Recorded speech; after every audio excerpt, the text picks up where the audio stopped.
May tila hulog ng langit na namataan sa ilang bahagi ng Luzon. Isang bola ng apoy na ayon sa Pag-asa ay isang napadaang asteroid. Nakatutok si Joseph Moro.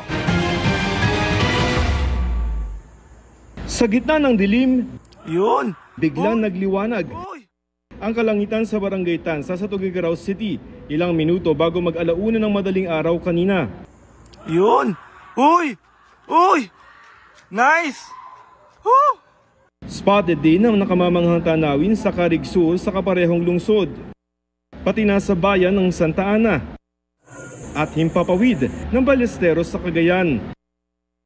Ang animoy bolang apoy na yan na bumaba mula sa kalangitan kinumpirma ng Pag-asa bilang asteroid na tinatawag na 2024 R-W1.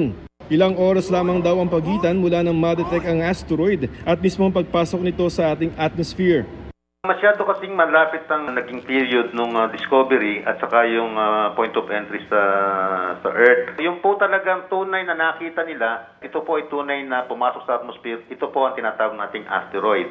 Sabi pa ng Pag-asa, aabot sa 1 metro ang laki ng nasabing asteroid. Bagamat kita ang pagbagsak sa mga nakuhang video, mababa raw ang tsansa na tuluyan itong bumagsak sa lupa.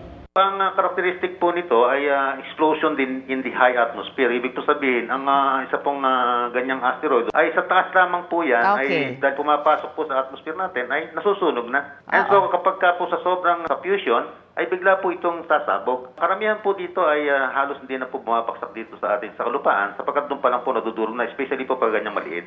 Ito pa lamang ang ika-9 na beses sa kasaysayan na nadiskubre ang isang asteroid bago ito tuluyang pumasok sa atmosphere ng ating mundo.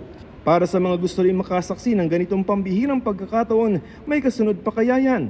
Definitely meron sapagkat we have billions of pieces ng tinatawag natin mga asteroid around in between Mars at saka ng Jupiter. Talagang minsan ay bibisita sa planet Earth ang mga iyan. Kaya lamang po siyempre, ang tanong po doon ay kailan. So yan po ang talagang pinagtutunan ng pansin ng ating mga astronomer. Para sa GMA Integrated News, Joseph Morong, Nakatutok 24 Oras.